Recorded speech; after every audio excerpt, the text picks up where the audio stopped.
that represent the half-lives of each part of that curve. Each part of those distribution phase, elimination phase, terminal phase, you can figure out with some math that's beyond my mathematizing. You can figure out the half-life of each of those parts of the curve. Okay. And so, why would you want to do that? Well, because when I give a drug, I want to know after I give the drug how long it's going to take my patient to wake up. Okay. But if you're thinking about our Gedanken experiment and you think about this idea of compartments, you realize that when I give somebody a drug and it goes to their brain and it puts them to sleep and then they wake up, is the drug eliminated from their body? No. It's been redistributed from their brain and they may wake up, but it's probably still in their body until it's metabolized and eliminated, right? Depending on the drug, of course. Okay, so in clinical practice, it's more effective for us to refer to what we call alpha and beta half-lives. Alpha half-life is the polyexponential curve that's associated with the redistribution of that drug, and it typically represents the amount of time that it takes for a person to wake up. Why is that? If it redistributes from my brain, what is my brain going to do? It's going to wake up, leaves my GABA receptors, leaves my NMDA receptors, leaves my mu receptors. I'm going to wake up, okay? But it's still in my body in those compartments, right? And so I have to be careful because I still have drug in my body. I still have the potential for it to seed my brain again and make me fall asleep or interact with other drugs. I could still overdose somebody because I've got those drugs in my body. Your comment this morning about using piperidine is so interesting because, by the way, I hate piperidine. Do you use it? Oh, come on. Do you? Personally?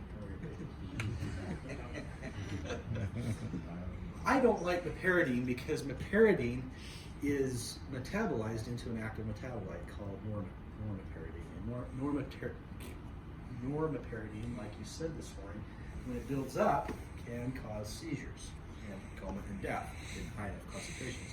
And so, just because I redistributed a drug like piperidine away from my brain doesn't mean that I still don't have a lot of that drug in my body, and still once I metabolize it, I can have an active metabolite in my body as well. And so we talk about two half-lives. We talk about the alpha half-life, which is how long it takes me to wake up. That's that redistribution of the drug away from my brain into another compartment. And then we talk about the beta half-life, which is usually associated with the elimination of that drug. Okay? Now,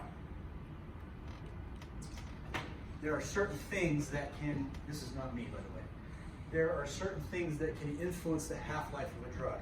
Okay? So for instance, the properties of a drug or the different kinds of drug. Remember I said earlier that some drugs are more soluble than others, right?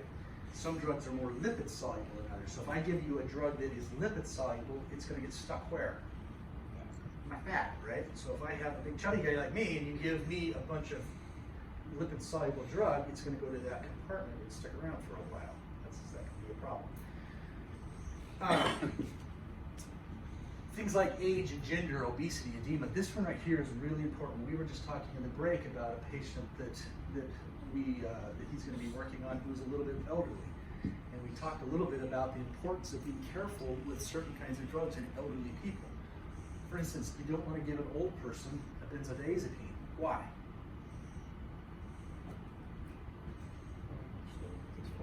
Because their livers don't work right. Who here is above 40 years old? Everybody but you, right?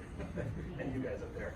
Okay? At 40, you should just cash in because your liver quits at 40. Not completely, but it starts as a downhill trend at 40. I'm 40, almost 48, so I can see the end now. About 1 foot in the grave. Because my liver's already stopped working. When we get older and older and older, our liver's ability to process drugs because of the P450 enzymes that he was talking about earlier goes down significantly. So if you have a drug like a benzodiazepine that is metabolized by a P450 enzyme and you're old, it's going to take you longer to metabolize that drug. And so my half-life, my beta half-life, will be much longer for that drug in that patient.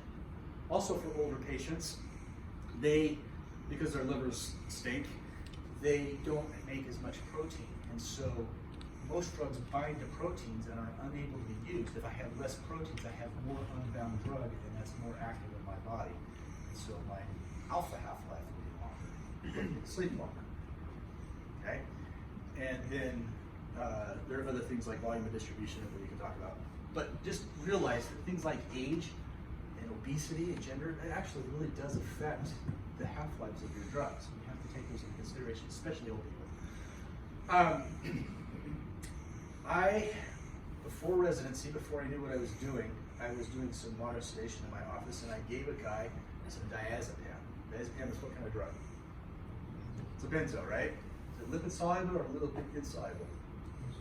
It's extremely lipid soluble. Okay?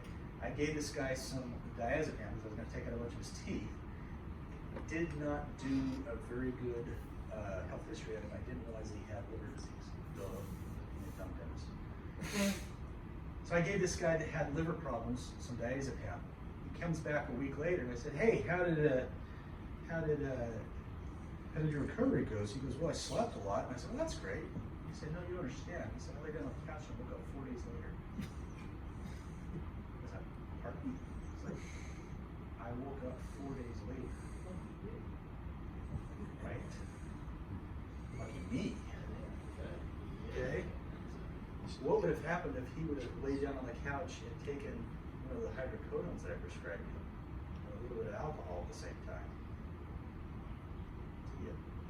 And so you give somebody that has organ problems, liver or kidneys specifically, you give them a drug and their half-life can be screwed up. This guy really was messed up. 4 days on the couch, has no memory of it. Okay? And then, of course, different organs have different amounts of blood. Half-lives are affected by that as well. Okay.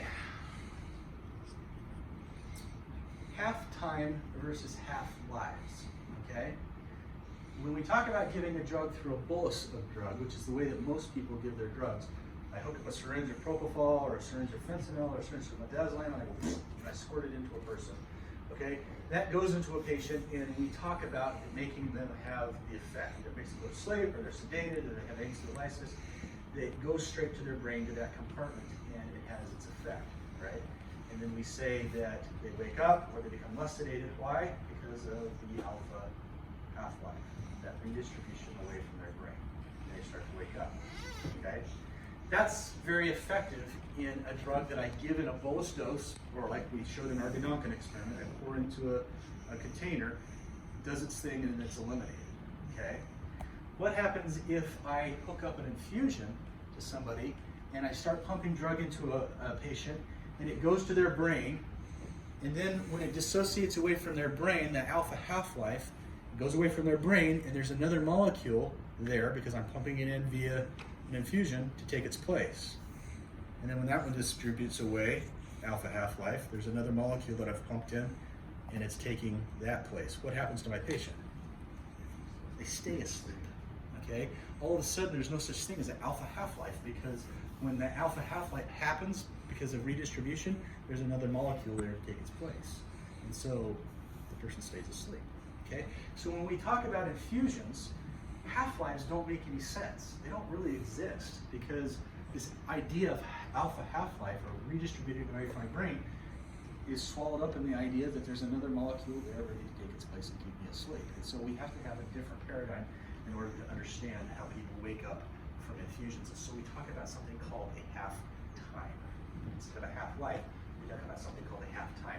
And it's been called context-sensitive half-time. And this is what we're going to discuss for this a little bit. Okay? So context-sensitive half-time is the amount of time it takes for the plasma concentration of an infused drug to fall 50% after the infusion is stopped. So I want you to think about that for a second. If I'm running an infusion and I'm pumping propofol or midazolam or whatever into somebody and it's binding to their brain, that redistributes away, that alpha half-life, and there's something there to take its place, they're going to stay asleep, right? If I turn the infusion off, eventually that's going to redistribute and they're going to wake up, right?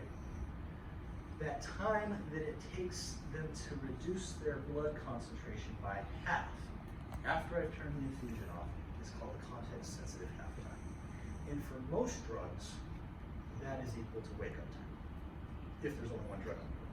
If you're using polypharmacy and you got a bunch of stuff on board with it, it complicates things. But on a single drug idea, like if I'm just running propofol, when I turn the propofol infusion off, the amount of time that it takes that concentration in the plasma to fall by 0.5%, called the contact sensitive half time, and that usually equals wake-up time for a drug. Okay? The context sensitive half time, what does context mean? Context is referring to the length of the infusion or the duration of the infusion. Okay? And for most drugs, as you'll see in just a minute, the longer you run an infusion, the longer the context sensitive half time becomes. And that's because as you run an infusion, you start getting a backup and you're starting to get more drug into your system than you can effectively redistribute and metabolize for most drugs.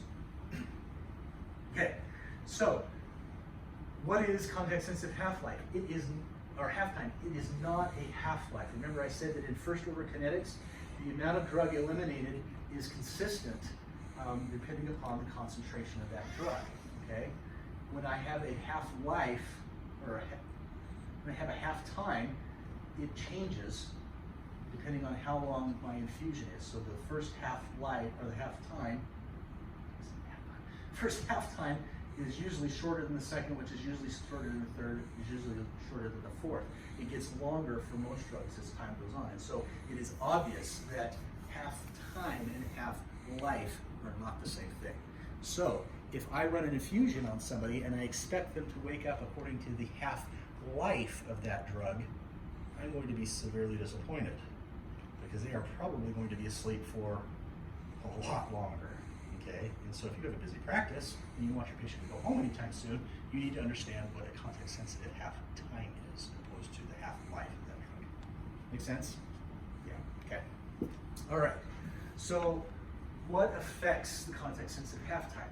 Context-sensitive half-times are longest for drugs that have a high ratio of distribution clearance to the elimination clearance, which means that they stick around in my brain a lot longer, or excuse me, they stick around in my body a lot longer than they stick around in my brain because it is redistributing back into my brain to put me back to sleep. Other things that affect it are, once again, older patients, obese patients, some drugs like diazepam or other drugs that are highly lipophilic. So it's very similar to when I give a bolus dose of a drug to a person. Those kinds of things are also very similar to a context-sensitive half-time, the way that that's affected. Now, what makes context-sensitive half-time shortest is when there is no loading dose given. Has anybody ever used Castex, dexmedetomidine? Anybody use that drug? I've used it. The manufacturer says you should do it what with dexmedetomidine?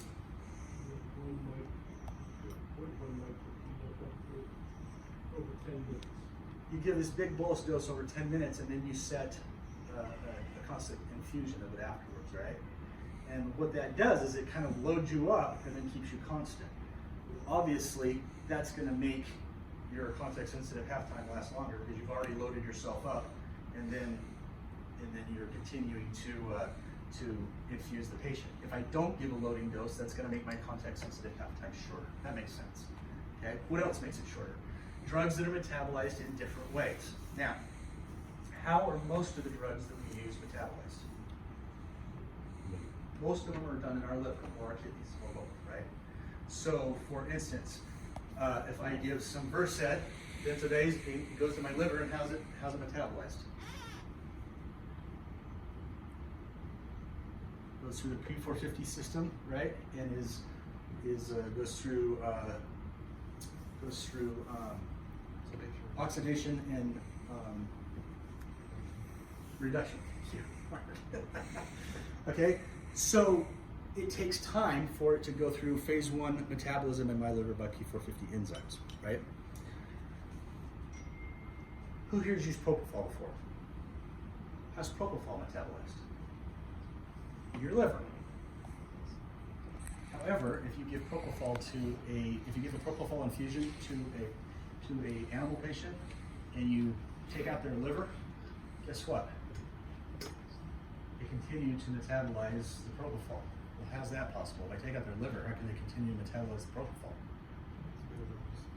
it's metabolized in an extrahepatic location. And so what we know is that, this is a terrible experiment, but they put these bunny rabbits into a propofol infusion and started taking organs out until they stopped metabolizing. And they found that propofol is metabolized mostly in your liver, like most drugs, but it's also metabolized in your lungs and also in your small gut, and I think some other places too.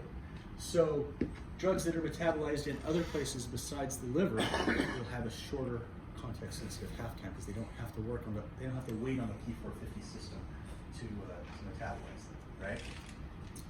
Remember me talking about remifentanil? It was invented in 1992. My favorite drug, not me personally, but to use on my patients. It is metabolized how? Let's use remifentanil. Remifentanil is metabolized by plasma esterases. What does that mean? In my blood. There are enzymes in my blood that break down plasma, or that break down remifentanil and makes it so that it is no longer active. So I can give somebody remifentanil, and the context-sensitive half-time of remifentanil is 4 minutes because it's broken down immediately by my plasma esterases. It doesn't have to wait for my P450 system in my liver to break it down. Okay? And there are other techniques called TCI, target controlled infusion, that is not allowed in the United States. These infusion pumps that are used in the European Union and in Asia, they adjust the amount or the rate of infusion depending upon the concept of these compartments that we're trying to distribute to and redistribute from. And because these compartments don't really exist, the FDA has said we're not going to use these kinds of infusion pumps because we're not sure that they are safe. Safe in Europe though. All right, so why do we use context-sensitive half-time instead of half-life? Well, remember this article from 1992, Hughes and Glass? They said elimination half-life is of no value in an intravenous anesthetic dosing during periods relevant to anesthesia. They said specifically, this is where they coined it, they said we propose that context-sensitive half-times are a useful descriptor for post-infusion central compartment kinetics. Elimination half-life is of no value. Why? Because once again, as it is being taken away, there's another molecule being pushed into my body that's replacing it in my compartment, right? So, of no value. We don't talk about alpha and beta half-lives in infusion because they don't exist. Okay. Yes?